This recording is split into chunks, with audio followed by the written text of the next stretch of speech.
ठोकर लग गई, आप चलना बंद कर दोगे या संभल के चलोगे? तो बोली संभल के चलेंगे। तो मैंने कहा मैं यही तो आपको कह रहा हूँ, आप एक कभी कंपनी में कामयाब नहीं हुए तो जरूरत थोड़ी दूसरी में भी ना हो। संभल के करो, देख के करो, समझ के करो, समझाने के लिए मैं बैठा हूँ। बताओ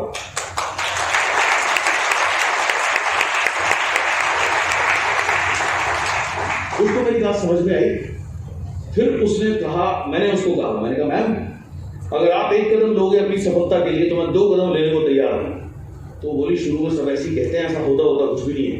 मैंने कहा एक बार बताओ, अभी आपने 1200-1500 रुपये का सामान लेकर आपने ज्वाइन किया है, ऐसा तो है नहीं कि 1200-1500 रुपये में ऑफिस में दूंगा, पंचिंग कराऊंगा आपकी तो मुझे कोई 50,000 रुपये मिल जाएंगे, ऐसा होगा? बोले नहीं।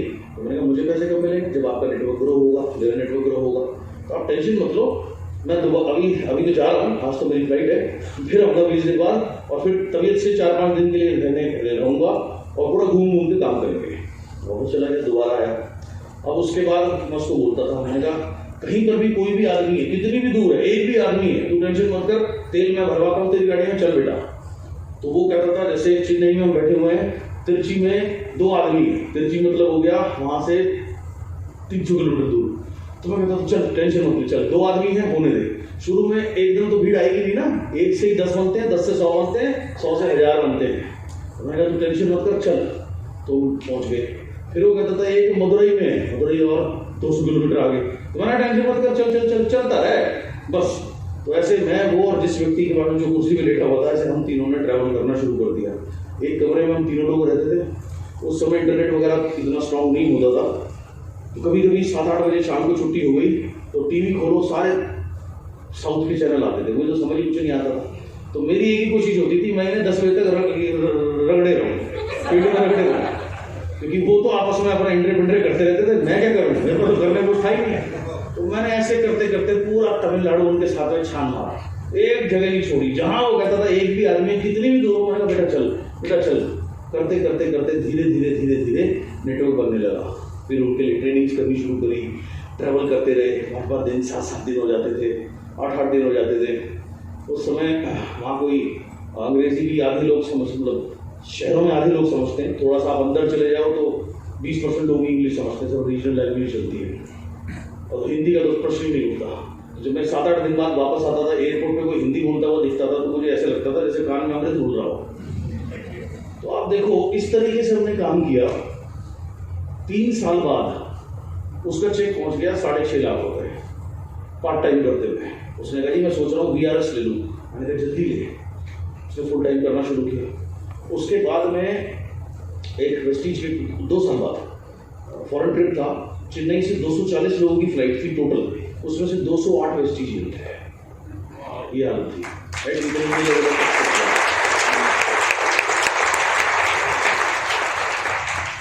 अभी 2019 में मैं इटली गया था, तो एक दिन उनका फोन आया सुबह 5:30-6 बजे, क्योंकि इटली में 5:30-6 बजे थे लेकिन इंडिया में 9-9:30 बज चुके थे। तो उसको पता नहीं था मैं इटली हूँ। तो बोला जी मैं आपको एक गुड न्यूज़ शेयर करनी थी। मैंने कहा बताओ जी। बोलो तमिलनाडु गवर्नमेंट मेरे को डॉक्टर की उपाधि दे रही है कि मैंने तमिल लोगों के लिए, उनको रोजगार देने के लिए और उनको बेहतर करने के लिए इतना काम किया। मैंने कहा भाई बहुत अच्छी बात है, मुबारक हो आपको, बहुत बढ़िया, ऐसे काम है। अब ये सब हुआ कैसे? घूम फिर करके आ जाओ। मैं ऑब्सेस्ड था अपने गोल से कि मुझे वहाँ नेटवर्क बनाना है, एंड मैं उससे प्रेग्नेंट हो चुका था तो उस चीज़ की डिलीवरी हुई। आपको भी सेम काम, जुनून, ऑब्सेस्ड होना है अपने गोल से। सारी समस्या ये वो समस्या है लाइफ में, हमेशा थी है और रहेगी। ऐसा कभी नहीं होगा कि आपकी लाइफ में कोई समस्या नहीं होगी। एक छोटा बच्चा होता है, पैदा होती है, उसकी क्या समस्या होती है, उसकी समस्या होती है, बेचारा बोल नहीं पाता। अब वो रो रहा है, माँ समझ रही है भूखा है, वो मुंह को दूध पिला रही है। अब वो कह रहा दूध नहीं, मेरी चटनी चेंज कर दे, तो मुंह निकल गया मेरा। उसकी ये प्रॉब्लम है। थोड़े टाइम बाद वो बड़ा होता है, उसको स्कूल भेजना शुरू कर देते हैं। अब उससे उस समय उसकी प्रॉब्लम क्या होती है, वो सुबह उठना नहीं चाहता बेचारा, वो उठा के जबरदस्ती तैयार करके और उसको स्कूल भेज देते हैं। अगर नहीं मानता, रोता धोता है तो पहले प्यार से समझाते हैं, फिर डांटते हैं, फिर चपट भी लगते हैं, सारे काम होते हैं। तो ये उस समय उसकी समस्या सुबह उठ के स्कूल जाना। थोड़ा सा वो बच्चा बड़ा होता है, उसको ABCD सीखनी शुरू करता है। वो कहता है यार ये बड़ी टेंशन है, छोटी अलग है बड़ी अलग है यार, एक ही बना देते क्या फर्क पड़ रहा है यार। ऐसा कोई बच्चा नहीं होगा जिसने बी और पी को उल्टा ना बनाया हो। तो उस समय होगा यार ये एक जैसे क्यों बनाया, कम से कम अलग अलग बना लेते यार, बनाना ही था तो अरे क्या करके चले गए। तो उस समय उसकी वो टेंशन है। थोड़ा सा बच्चा और बड़ा होता है, उसके बाद जब लिखना शुरू करता है और लिखने में वो ये यहाँ से यहाँ जोड़, आजकल की अगर आप देखो अलग अलग प्रकार कर्सिव राइटिंग, पता नहीं कैसी कैसी राइटिंग, वो अलग समस्या है उसकी।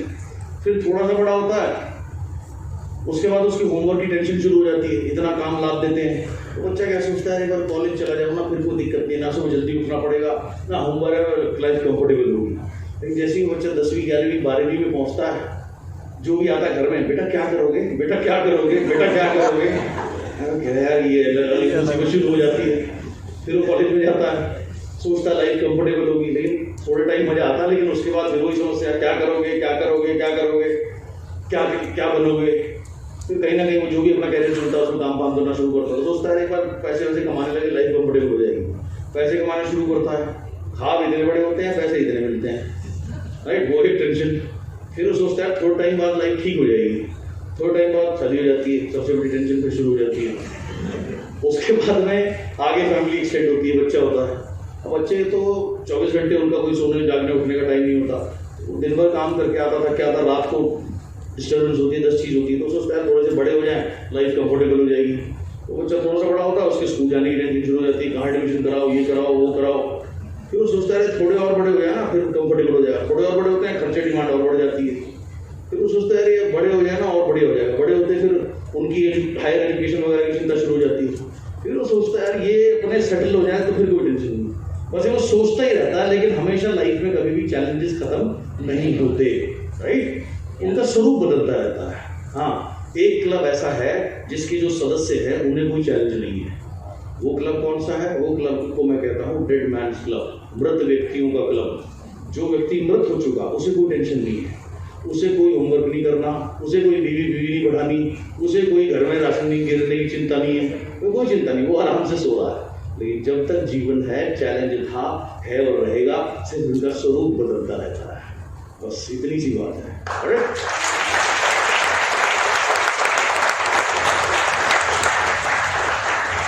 तो आपने ऑब्सेस्ड होना है अपने गोल से हर समय, and totally pregnant with your dream. अगर ये हो गया तो आप समझो आप जिंदगी की जंग जीत रहे हैं।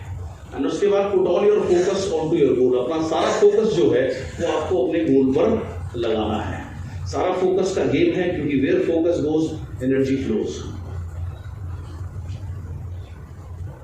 आप देखो बचपन में हमें गेम खेलते थे, था तो वो साइंस समझाने के लिए, लेकिन उसको हम खेल की तरह समझते थे उस समय। मैग्नीफाइंग ग्लास आता है जिससे छोटे अक्षर में बड़े दिखते हैं। मैग्नीफाइंग ग्लास से अगर आप सूरज की रोशनी को निकालो तो एक छोटे से बिंदु के ऊपर सूरज की रोशनी केंद्रित हो जाती है। उसको आपने अपने हाथ पे रखो, कुछ ही क्षण में जलने लगता था, हटा लेते हैं। कागज पे रखो, कुछ क्षण में कागज जलने लगता है। और उसी मैग्नीफाइंग ग्लास से अगर आप एक बिंदु पे सूरज की रोशनी कपड़े पे भी डालोगे, थोड़ा सा समय लगेगा, कपड़ा भी जलने लगता है, इतनी एनर्जी उत्पन्न हो जाती है। सेम वे, क्योंकि एक जगह फोकस हो रहा है। अब उसी मैग्नीफाइंग ग्लास से आप 1 सेकंड यहाँ रखो, 1 सेकंड यहाँ रखो, 1 सेकंड यहाँ रखो, हटाते रहो 1 सेकंड में, तो कोई भी एनर्जी जनरेट नहीं होगी। तो ज्यादातर लोगों की दिक्कत क्या है, वो अपना सारा ध्यान अपने गोल के ऊपर नहीं लगाते, वो प्रॉब्लम्स के ऊपर फोकस करते हैं। प्रॉब्लम लाइफ में हमेशा से थी है और रहेगी, और प्रॉब्लम को पार पाने का एक ही तरीका है, कामयाब होना। और कामयाब होने का एक ही तरीका है, बार बार फोकस कामयाबी के ऊपर करना, जो करना है उसके ऊपर ध्यान देना। So put all your focus onto your goal. Wherever energy goes, focus goes, energy flows. Energy आती है हंगर के साथ में, भूख के साथ में, पर कुछ बनने की भूख, कुछ हासिल करने की भूख, कामयाब होने की भूख। ये नहीं होगी तो ऊर्जा नहीं होगी। सारा गेम ऊर्जा का है लाइफ में। बहुत सिंपल सी चीज है। Break through. ब्रेक थ्रू किसे बोलते हैं? When impossible becomes possible.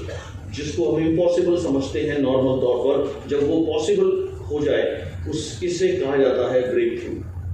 जैसे एक व्यक्ति हैं भुवनेश्वर से, जब वो मुझे 2008 में मिले तो वो ट्यूशन करते थे और 3-4 हज़ार कमाते थे और साइकिल थी उनके पास में। आज वेस्टीज एम्बेसडर हैं, हाईएस्ट चेक 34 लाख रुपए का है, लग्जरी कार है और इतनी बड़ी कोठी उन्होंने जबरदस्त कोठी बना रखी है। तो जब कोई भी चीज इम्पॉसिबल से पॉसिबल हो जाए उसे कहते हैं breakthrough. Breakthrough life में करने के लिए 3 चीजों की जरूरत होती है। ये 3 चीजें क्या है? पहली है स्ट्रेटजी या प्लानिंग, दूसरी स्टोरी जो भी चीज हम अपने को बार बार बोलते हैं, तीसरा है स्टेट ऑफ माइंड। स्ट्रेटजी क्या, प्लानिंग। जैसे मैं इतने लोगों को प्लान दिखाऊंगा, 1-on-1 करूंगा, CNT में जाऊंगा, ये करूंगा, वो करूंगा, जो भी प्लानिंग है। तो 3 चीजें चाहिए होती है हमें ब्रेक थ्रू करने के लिए। ए स्ट्रेटजी, बी स्टोरी मतलब जो भी बात हम अपने को बोलते हैं बार बार। तीसरी चीज है state of mind. State of mind क्या चीज है? ये बहुत मोस्ट इंपॉर्टेंट है, इसको ध्यान से सुनेंगे और समझेंगे। सपोज करिए आपके मन में विचार आ रहा है कि बिजनेस बढ़ नहीं रहा, उतनी तरक्की नहीं हो रही जितनी होनी चाहिए थी, मजा नहीं आ रहा, ग्रोथ नहीं हो रही, चेक उतना नहीं बढ़ा जितना सोचा था, खर्चे ज्यादा है। अगर आप ये सोचोगे तो आप कैसा महसूस करोगे? बेकार, डाउन, डिप्रेस्ड, है ना? इसे कहते हैं लो स्टेट ऑफ माइंड। क्या कहते हैं? लो स्टेट ऑफ माइंड। क्या कहते हैं? लो स्टेट ऑफ माइंड। यस। दूसरी तरफ आपके मन में विचार चल रहे हैं, मैं कामयाब होऊंगा, मैं खूब तरक्की करूंगा, आज मैंने अपना प्ले टू विन गोल बनाया, ये मैं इसको पूर्ण करने के लिए पूरा फोकस्ड हूं और पूरी तरह समर्पित हूं। आने वाले कुछ समय में मेरा चेक बहुत बेहतर होने वाला है, मेरी जिंदगी बदलने वाली है, मैं एक बेहतरीन कार लूंगा और बहुत कामयाब बनूंगा। अगर आप ऐसा सोचेंगे तो आप कैसा महसूस करेंगे? अच्छा महसूस करेंगे, हाई महसूस करेंगे, इसे प्रेरित महसूस करेंगे। यस और नो? इसे कहते हैं हाई स्टेट ऑफ माइंड। क्या कहते हैं? High state of mind. क्या कहते हैं? क्या कहते हैं जी? क्या कहते हैं जी? यस। तो 2 स्टेट ऑफ माइंड होते हैं, लो स्टेट ऑफ माइंड और हाई स्टेट ऑफ माइंड। समझ आएगी आपको हाई स्टेट ऑफ माइंड क्या है? बढ़िया। अब मैंने आपको क्या बताया कि कामयाब होने के लिए आपको 3 चीजों की आवश्यकता पड़ती है। स्ट्रेटजी का मतलब होता है सिंपल रणनीति, ठीक है, काम करने का तरीका, प्लानिंग। दूसरी स्टोरी जो हम अपने को बार बार जो भी बोलते हैं। तीसरा है स्टेट ऑफ माइंड। अब इसमें रेसिपी फॉर फेलियर। रेसिपी किसको कहते हैं? विधि। जैसे सपोज कोई कड़ी बहुत अच्छी बनाते हैं तो हम कहते हैं ना इसकी रेसिपी क्या है यार, इतनी अच्छी आप कैसे बनाते हो? तो रेसिपी का मतलब क्या है? विधि। तो फेलियर होने की विधि क्या है? जब आप डायरेक्टली सिर्फ स्ट्रैटेजी के ऊपर फोकस करते हो। अगर आप सिर्फ स्ट्रैटेजी के ऊपर फोकस करोगे तो आप 100% फेल होगे। समझ आया? जब आप सिर्फ अपनी रणनीति के ऊपर फोकस करते हो। जैसे बहुत से लोग नया साल में क्या करते हैं? न्यू ईयर रेजोल्यूशन बोलते हैं। नए साल में जी मैं सुबह 6 बजे उठ के सैर पे जाऊंगा, अलार्म बजता है, बंद करके दोबारा सो जाता है, क्योंकि उसका फोकस स्ट्रेटजी के ऊपर है। या नए साल में जी मैं और स्वस्थ रहूंगा, नहीं मैं अपनी डाइट को चेंज करूंगा, सलाद खाऊंगा, ये खाऊंगा, फालतू चीजें नहीं खाऊंगा। घर गया किसी गया, उन्होंने सामने समोसे दे दिए, पी लिया 6। सो ये रेसिपी फेलियर क्या है? जब हम केवल स्ट्रेटजी के ऊपर फोकस करते हैं। अगर लाइफ में आपको ब्रेक थ्रू करना है तो इसका फॉर्मूला है 3-2-1। क्या है? 3-2-1। क्या है? क्या है? क्या है? अब 3 पे क्या लिखा है? 3 पे क्या लिखा है? तो सबसे पहले आपको किस पे काम करना है? यस, आपको हमेशा हर समय अपने स्टेट ऑफ माइंड पे काम करना है। क्यों? बड़ा सिंपल है। अगर आप लो स्टेट ऑफ माइंड में हैं, आप डिप्रेस फील कर रहे हैं, कभी ना कभी हम सब इस दौर से गुजरे हैं अपने जीवन में। जब हम डाउन फील करते हैं, हमारा खाना खाने की इच्छा भी नहीं होती। यस और नो? हमारी एक कमरे से दूसरे कमरे में जाने की इच्छा नहीं होती, बस पड़े रहे, है ना? नहाने की भी इच्छा नहीं होती। तो अगर आप लो स्टेट ऑफ माइंड में हो, जब लो स्टेट ऑफ माइंड में आदमी खाने की इच्छा नहीं होती, एक कमरे से दूसरे कमरे में जाने की इच्छा नहीं होती, तो स्ट्रेटजी कैसे फॉलो कर लेगा? कामयाब कैसे हो जाएगा? समझ में आई आपको बात? सो मोस्ट इंपॉर्टेंट चीज है अपने स्टेट ऑफ माइंड में काम करना। जितने भी कामयाब लोग हैं ये क्या करते हैं? ये हमेशा ज्यादातर 95% टाइम अपने स्टेट ऑफ माइंड को बहुत हाई रखते हैं। जब आप हाई स्टेट ऑफ माइंड में हो गए तो अपने आप सारी चीजें सही करने लगोगे। स्टेट ऑफ माइंड इतना इंपॉर्टेंट है।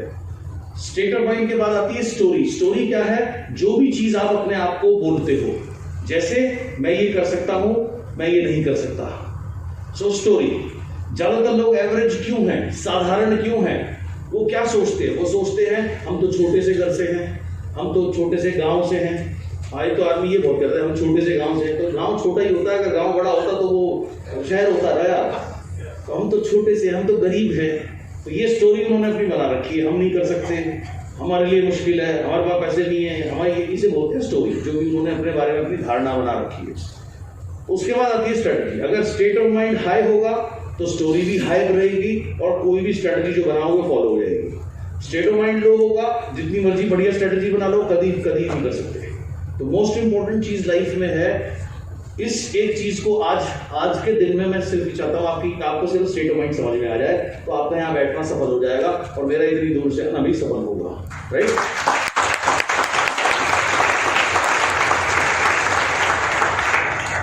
मेरी उड़ीसा टीम ने कहा कि सर जब हमारा ये टूर खत्म होगा तो हम आपको लेके जाएंगे, वहां पे चिल्का करके एक झील है, उस झील के बीच में एक रिजॉर्ट बना हुआ है। बोलो सर वहां रहेंगे और वहाँ शाम को पूरा सर कितने दिन हो गए इस तरीके से काम करते हुए, पार्टी करेंगे, एंजॉय करेंगे, वहाँ रिलैक्स कर 1-2 दिन रहना। मैंने कहा यार अगले टूर में देखूंगा। मैं 27 तारीख की डेट दे चुका हूँ 2-3 महीने पहले। राइट? तो बड़े भारी मन से उन्होंने मुझे भेजा। एंड सो आज आपका यहाँ बैठना सफल होगा। आपको सिर्फ most important state of mind पर काम करना। लाइफ में अगर आपको ये समझ में आ गया स्टेट ऑफ माइंड तो आप कभी भी मार नहीं खाओगे। ये इतनी इंपॉर्टेंट चीज है। जितने भी सक्सेसफुल लोग हैं आप कभी भी देखो वो हमेशा हाई स्टेट ऑफ माइंड में रहते हैं। 2 प्रकार के स्टेट ऑफ माइंड होते हैं, मैंने आपको बताया, लो और high. Low state of mind में क्या होता है? हमें खराब लगता है क्योंकि हमारी सोच गलत होती है, नेगेटिव थिंकिंग होती है। हाई स्टेट ऑफ माइंड में अगर आप रहो, हाई स्टेट ऑफ माइंड में क्या होता है? जब आपको लगता है मैं कुछ भी कर सकता हूँ। हाई स्टेट ऑफ माइंड में कैसे रहा जाता है, इसके 6 तरीके हैं। सिंपल। आज 6 के 6 तरीके अभी मैं आपको बताऊंगा। पहला तरीका हाई स्टेट ऑफ माइंड में रहने का, या जो मैं अप्लाई करता हूं, जैसे ही आपकी आंख खुले, भाटिया साहब टॉफी पे ध्यान कम दो, अकेले अकेले खा रहा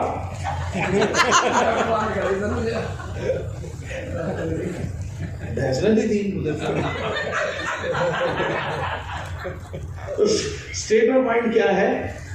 सबसे पहले जब आप सुबह उठते हो, जमीन पे पैर रखने से पहले आप जिस भी भगवान को मानते हो, खुदा को मानते हो, जिस भी गॉड को आप मानते हो, उसका स्मरण करना, उसको धन्यवाद देना। एंड जैसे मैं करता हूँ, जैसे मैं गणपति को मानता हूँ तो मैं पैर जमीन पर रखने से पहले जो मेरा गणपति मंत्र है वो बोलता हूँ, ओम गम गणपति नमः। आज भी नहाने के बाद, नाश्ता करने के बाद, ये ड्रेस पहनने से पहले 5 मिनट मैंने अपनी आंख बंद करी, गणपति के ऊपर ध्यान लगाया और उन्हें कहा कि मैं 6 दिन से जिस तरीके से काम कर रहा हूँ, ट्रैवल कर रहा हूँ, जो कर रहा हूँ वो मेरी प्रॉब्लम है, इनकी प्रॉब्लम नहीं है। ये जो लोग आए हैं, मुझे इतनी शक्ति देना, मेरे थ्रू आप ऑपरेट करना। पहली बात तो मेरी औकात नहीं कि मैं इनको कुछ बता सकूँ, कुछ सिखा सकूँ, मुझे कुछ नहीं आता। जो करना है आपने करना है। आप मेरे अंदर आना और जितने भी ये लोग आए हैं इनके जीवन को बदलने में सहायक होना। मैं अकेले ये नहीं कर सकता। तो मैंने उनको आह्वान किया।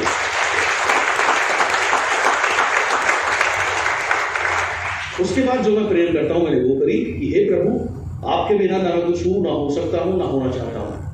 आप हमेशा मुझे अपने चरण ध्यान में रखें, इतनी शक्ति दें कि जो कर्म करने के लिए मैं पृथ्वी पे आया हूं वो मैं अपना सदकर्म कर सकूं।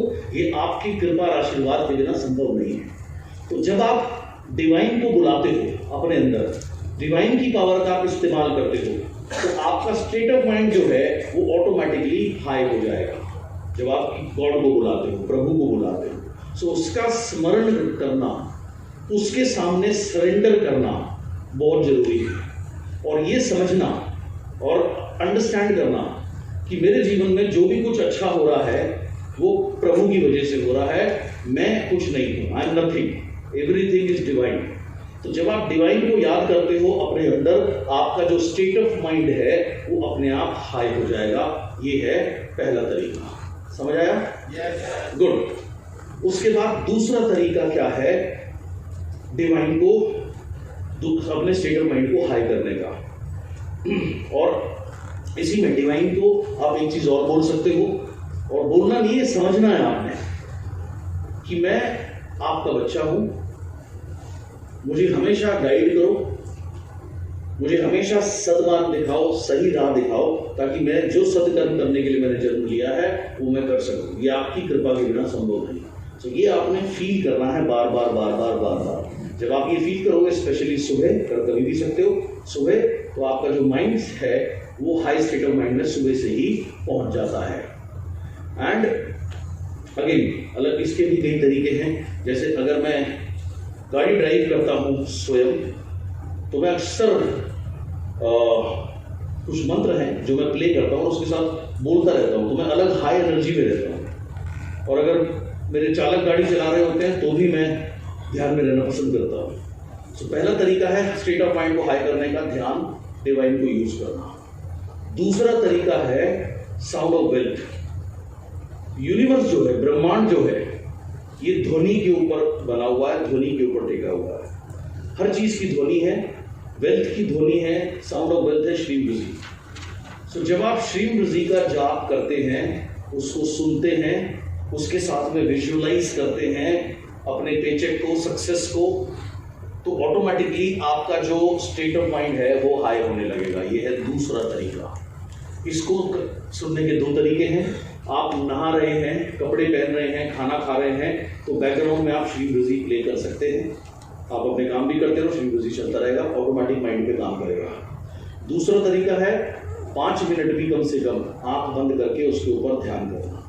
तो उसको अगर आप श्रीम ब्रजी को यहाँ ध्यान में देते हैं, थर्ड आई पे, दोनों आंखों के बीच में, तो जो भी आप चाहते हो, जैसे बड़ा पेचेक या दक्षिणी कान, जो भी, तो उसको श्रीम ब्रजी के साथ अगर आप यहाँ विजुअलाइज करते हो तो ऑटोमेटिकली आप हाई स्टेट ऑफ माइंड में चले जाओगे। ये है दूसरा तरीका। तीसरा तरीका जो है हाई स्टेट ऑफ माइंड को रखने का, वो है सॉन्ग्स।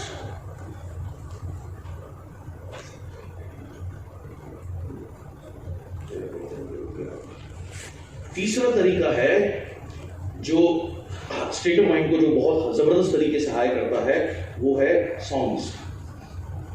सॉन्ग का बहुत इंपॉर्टेंट रोल होता है, और सॉन्ग्स जो है वो सीधे हमारे आत्मा को टच करते हैं, सोल को टच करते हैं, डीएनए को टच करते हैं। सॉन्ग्स को की पावर को अगर आप यूज करो तो आप अपने स्टेट ऑफ माइंड को जबरदस्त तरीके से हाई कर सकते हो। जैसे 2008 में जब मैंने गश्ती शुरू करी थी और जगह जगह जाकर नेटवर्क बिल्ड किया, 2008 में एक मूवी आई थी सिंग इज किंग करके। उसका एक टाइटल सॉन्ग है, वो कुछ ऐसे शुरू होता है, एक कलर के 13 पत्ते लेकिन सब में बस एक किंग, देश भी हम हैं, बेस भी हम हैं, और जिगर से है डेयरिंग, हम करे दिल की जो मर्जी, करते करते बस हद कर दी, दिल अगर सच्चा हो रब सब कर दे setting, Singh is king, Singh is king, Singh is king. अर्थात जो मैंने इसका अपना वर्जन, जो मैंने इसका अर्थ निकाला, एक कलर के 13 पत्ते सब में लेकिन बस एक किंग, अर्थात एक कलर में के सारे डिस्ट्रीब्यूटर, सारे लोग एक कलर में है, एक यूनिफॉर्म में है, लेकिन there is only one king which is me, right. एक कलर के 13 पत्ते लेकिन सब में बस एक किंग, देश भी हम है, बेस भी हम है, और जिगर से है डेयरिंग, मतलब बहुत डेयरिंग है, कुछ भी कर सकते हैं। हम करे दिल की जो मर्जी, करते करते हद कर दी, काम करते करते हद कर दी, यहाँ भी हर जगह नेटवर्क बनाते बनाते हद कर दी, दिल अगर सच्चा हो रब सब कर दे सेटिंग। अर्थात अगर दिल आपका सच्चा है तो गॉड आपकी लाइफ में सब कुछ सही कर देता है, आप अगर आपने सच्चे मन से प्रयास किया है। उसके बाद Singh is king, Singh is king, Singh is king, ये सुनते हैं। हाँ, तो ये सुनते सुनते ये गाना मैंने इतनी बार सुना, इतनी बार सुना, इतनी बार सुना कि ये सुनते सुनते ये सिंग किंग बन गया। तो ये है अपने स्टेट ऑफ माइंड को हाई रखना।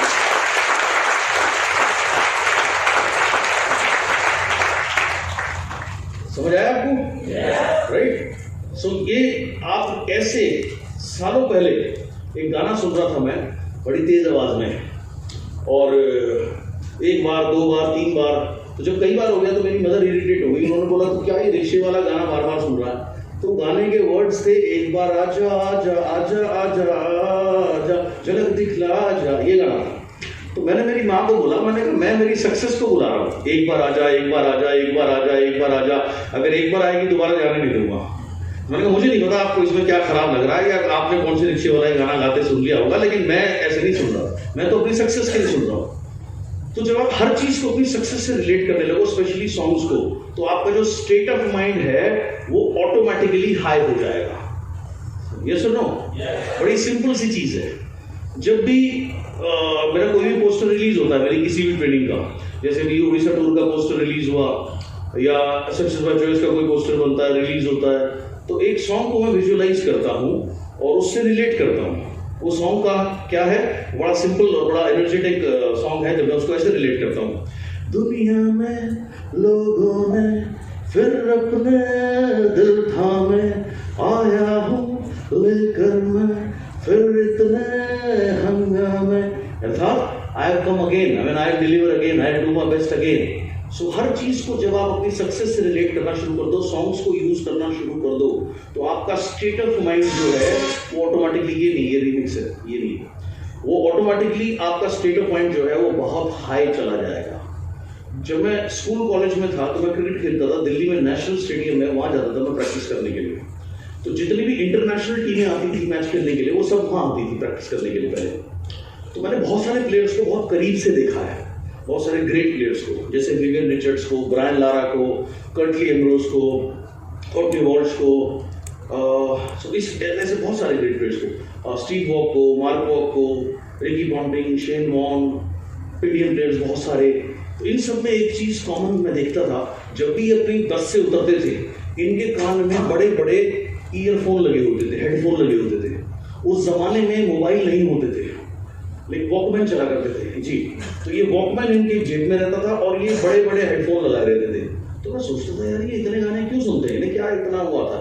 लेकिन तब मुझे समझ नहीं थी, ये गाने नहीं सुनते, ये अपने को हाई स्टेट ऑफ माइंड में रखते हैं, क्योंकि ये चैंपियन हैं और इनके ऊपर परफॉर्मेंस का प्रेशर इतना रहता है, इसलिए बहुत इंपॉर्टेंट है इनको अपने आप को हाई स्टेट ऑफ माइंड में रखना, उसके बिना ये डिलीवर नहीं कर पाएंगे। तो ये तीसरा तरीका है, सॉन्ग्स के थ्रू आप अपने आप को हाई स्टेट ऑफ माइंड में रख सकते हो। बहुत सिंपल है। हाँ जी, हाँ ठीक है, हाँ ये सही है। थोड़ा सा सुनते हैं, अब आप इमेजिन करना ये गाना आपके लिए।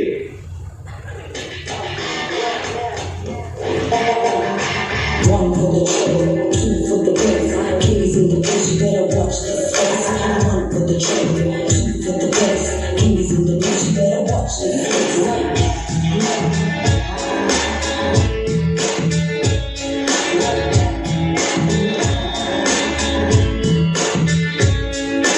एक बार के तेरा पत्ते लेकिन सब में फंसेंगे।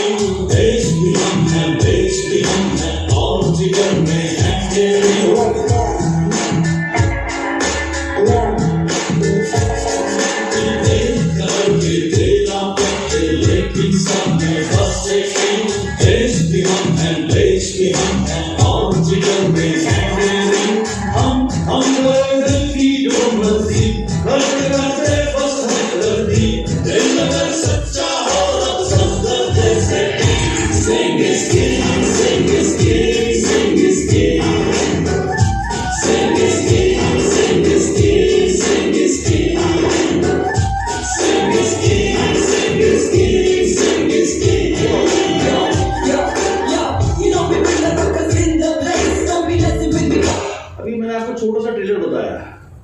आपको हर एक सॉन्ग सुन के आपको अपनी सक्सेस से उसको रिलेट करना है। जैसे सॉन्ग है आज की टू का, क्योंकि तुम ही हो।